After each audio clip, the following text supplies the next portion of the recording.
At the dawn of civilization, power rose like a promise carved into stone. Leadership meant survival, whispered by firelight and carried by drums across valleys. But the moment authority hardened into permanence, something darker began to stir. Kings were crowned as intermediaries between gods and people.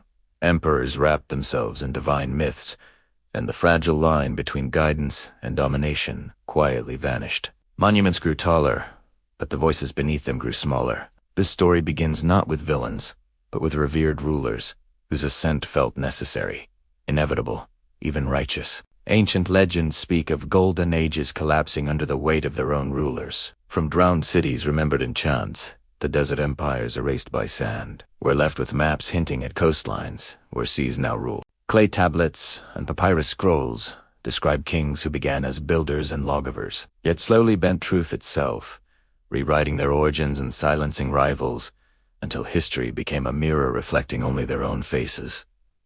Archaeologists uncover splintered statues and defaced names evidence that memory itself was once a battlefield, controlled by those who decided what humanity would remember. As climates shifted and rivers changed course, rulers faced choices that revealed corruption's true shape. Adapting required humility, while domination demanded denial. Many chose the latter. Ancient droughts strained cities, floods devoured farmlands, and leaders answered suffering with tighter control, not reform. They hoarded grain, enforced tribute, and punished dissent. Texts describe priests warning of imbalance and astronomers charting ominous cycles. Yet power dismissed nature's voice, choosing spectacle over preparation. The people paid the price, and their belief in infallible rulers deepened even as the world around them began to fail. Centuries later, modern technology peers into these ruins. Satellites and ground scans reveal cities beneath jungles and roads beneath seas.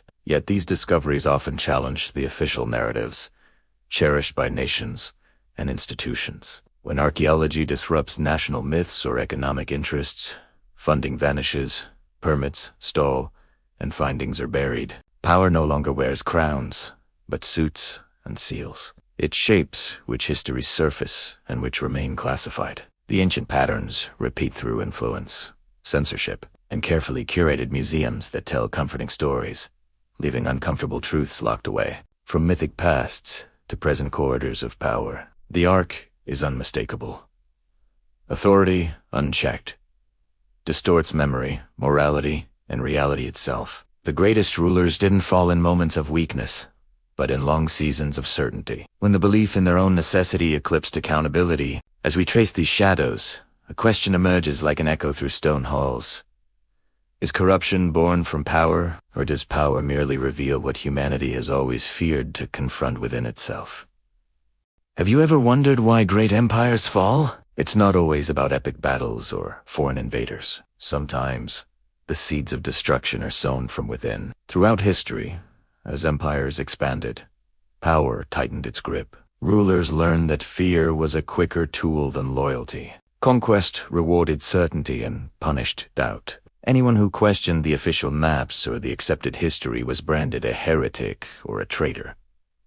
Libraries weren't just lost to accidents, they were burned by design, erasing stories of past collapses to maintain an illusion of permanent power. History was taught as something that flowed from the throne, not as a story of the people. Lost civilizations leave us haunting lessons. Their rulers often believed that their mastery over nature was a sign of divine favor. So when the climate shifted, when the monsoons failed, they didn't adapt. They doubled down on rituals and sacrifices, silencing the scientists and scribes who warned them. They built defensive walls far too late, choosing denial over wisdom. Power had corrupted their perception, making them believe the world had to obey them. When nature refused, their societies unraveled under the weight of their own arrogance. This pattern isn't unique to one time or place. Across continents, we see the same story. Elite classes were shielded from famine while others starved. Knowledge became a tool of control. Calendars were changed to extend reigns,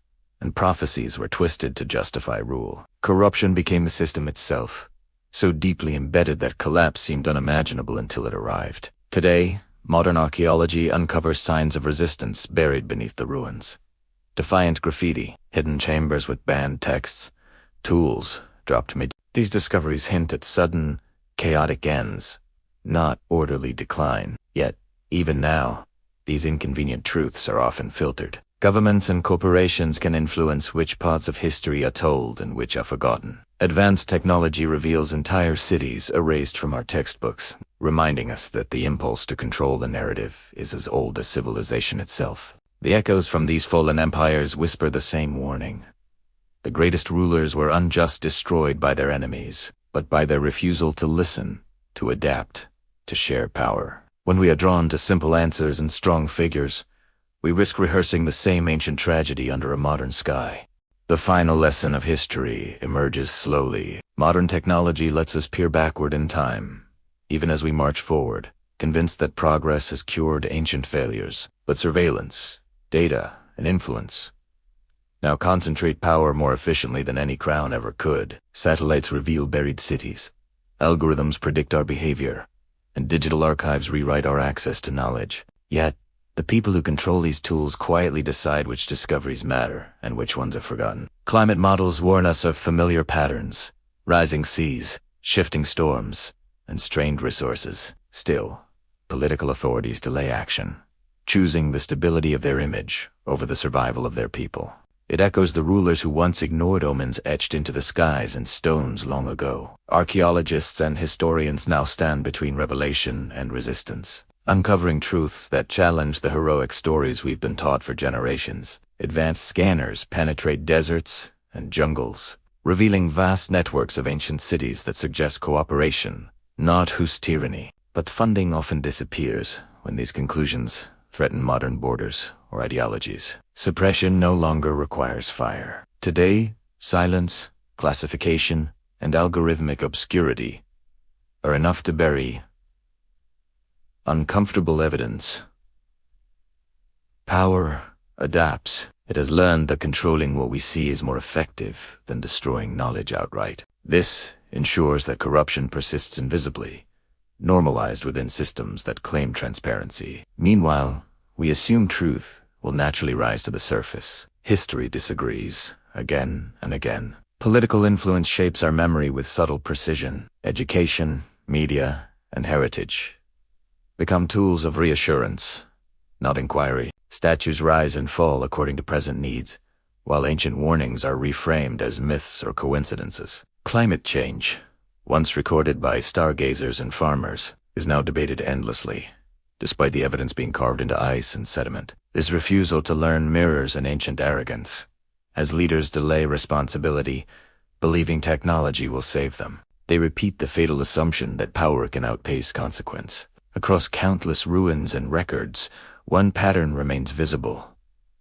Corruption thrives when authority isolates itself from the people it governs. The greatest rulers believed they were irreplaceable, dismissing dissent as ignorance. They surrounded themselves with Yasmin, until reality could no longer reach them. Modern systems promise checks and balances, yet influence concentrates quietly, drifting upward through wealth and control of information. What was once enforced by decree is now maintained by complexity, making accountability feel distant and negotiable. As the story closes, the ruins are no longer distant. They surround us in real time, hidden beneath screens in a false sense of certainty. Power hasn't changed, only its costume. Corruption no longer announces itself with tyranny, but with comfort and gradual erosion. The ancient rulers believed history ended with them, and every era since has repeated that same belief. The final warning remains, asking whether we will recognize collapse while we can still stop it,